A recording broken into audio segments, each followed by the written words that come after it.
Hello and welcome to video number 4 of building a Class E amateur radio AM transmitter.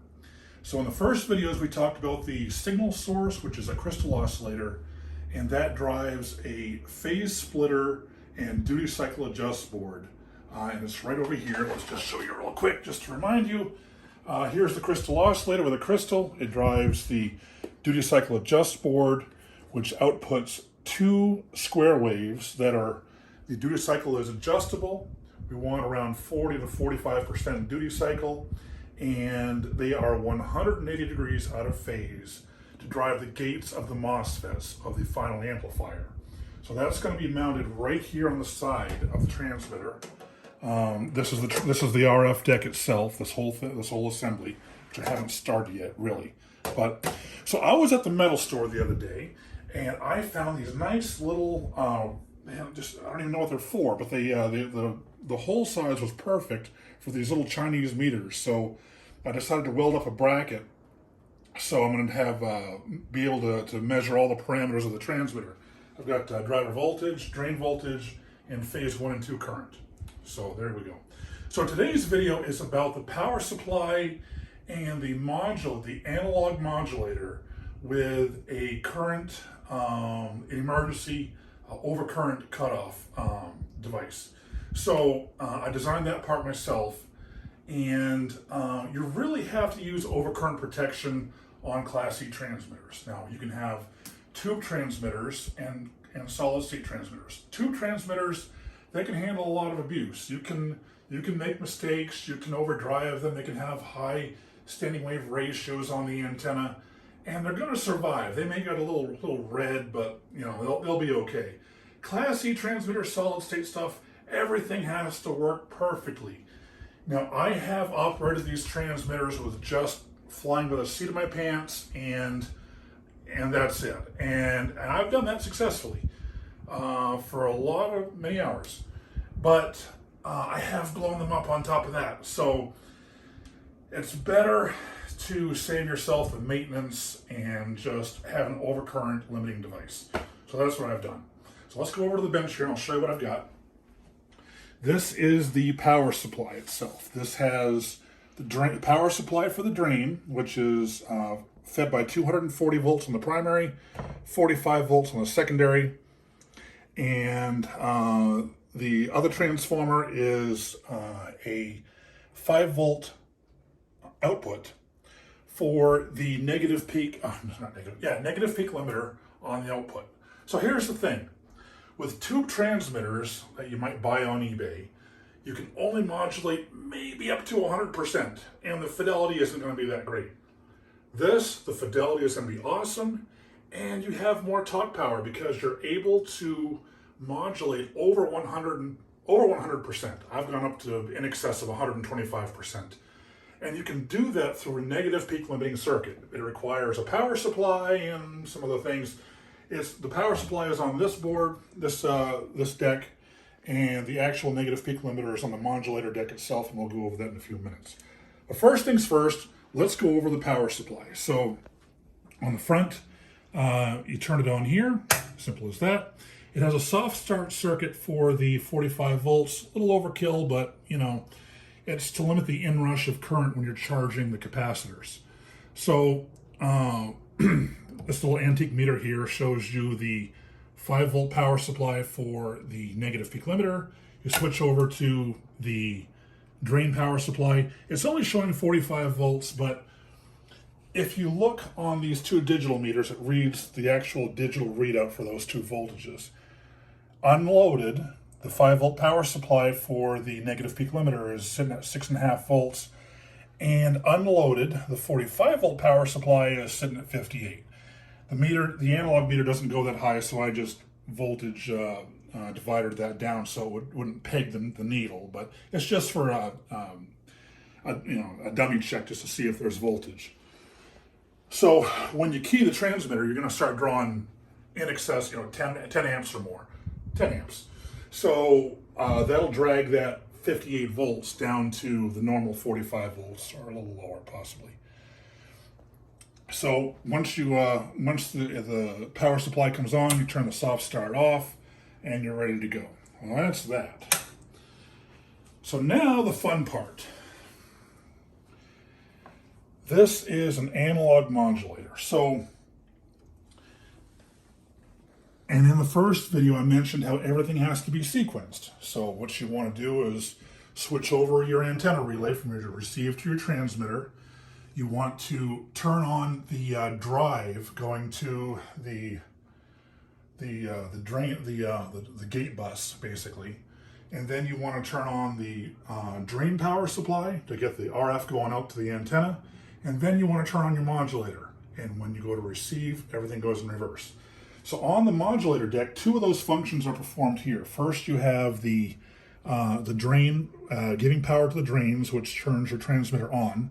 And here's a 12-volt power supply simulating coming out of my sequencer. I plug that in. Oh, let me turn this damn thing on, sorry.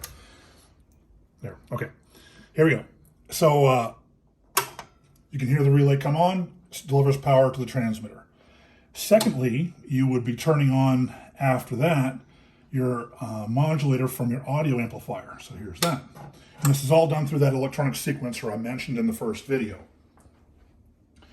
So if you look at the top of this thing, this is using Heising modulation. So what you do is you inject audio from your PA amplifier into over here.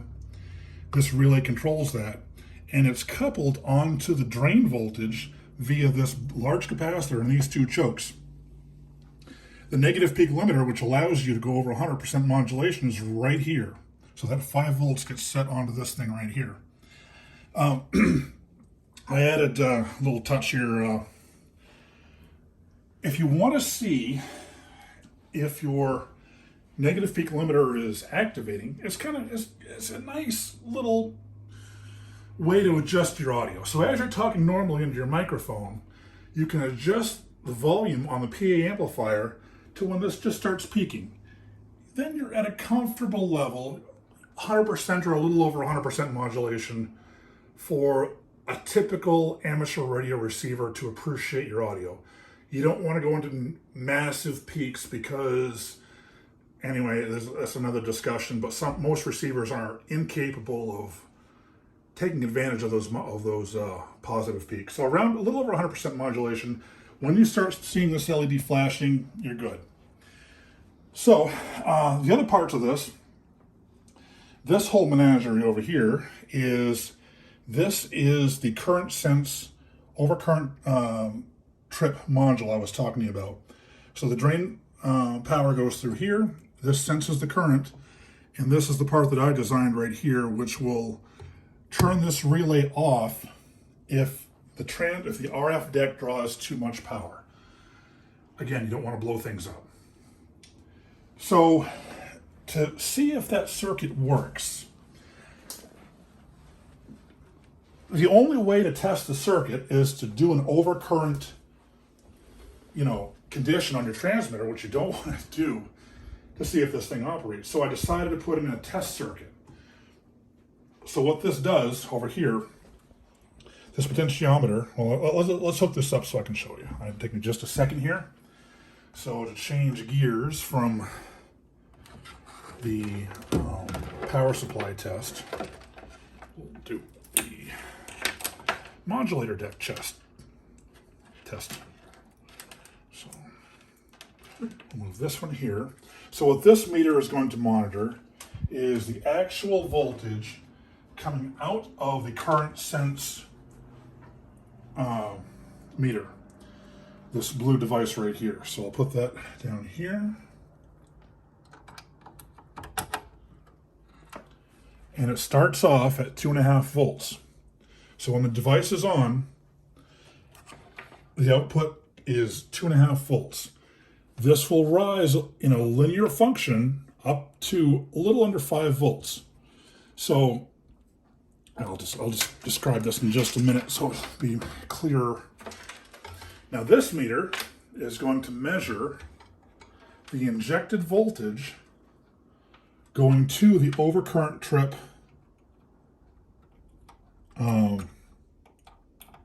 op-amp comparator. So right now we're sitting in a normal operating state. So if I If I key, put 12 volts in, the drain relay turns on, I'm supplying power to the transmitter turns on. We're all happy. So now I want to test this to see if the overcurrent circuit works. So what I do is I flip this up to test. Voltage going into the protection circuit is 0. Now, so like I was mentioning before, the output out of the current sense is 2.5 volts, and it rises to 5 volts depending on the current going through the sensor. It's a linear function, so at 20 amps, it happens to be 3.35 volts. I decided to use 20 amps as my overcurrent trip. It's just a convenient number. It's high enough to where I can allow for excursions for normal operating conditions, but not high enough to where there will be damage to the transmitter from an overcurrent condition. So at 3.35 volts, this thing will trip. So let's test it out. We'll go up to this potentiometer, and I'm going to raise the voltage up until we get above 3.35 volts, and you're going to hear this thing turn off. There it goes. So now the overcurrent trip LED turns on. You're off the air. Everything's safe. So let's turn this back down. Now I turn this down. Pretend you actually do have an overcurrent condition. This thing will keep things powered off until you manually reset it. So you have to go back down to here to normal operating condition, reset the relay, and you're back going again. And here you can press the transmitter to your heart's content. So that's how that all works. Now, again, building Class E transmitters is not cookie cutter. You have to kind of like build your own, roll your own here. So this is my rolling my own. I don't really post schematics because the schematic I originally designed for this changed 3 times. I don't even have a schematic of this thing right now. So good luck. Anyway, so this is the next step. I'm going to mount these in the cabinet. The next step is the fun part. The next step, we're going to actually start building the RF DIC, the actual transmitter itself. So I'll be doing that over the next few weeks, months, however long it takes. But once we get that done, then we can actually have some fun and start going on the air and doing some testing. I'll do a testing video first to show you how to tune these things, which is an art by itself, and then we'll go on the air and have an actual QSO. So that's it for now. Till next time, have a good day.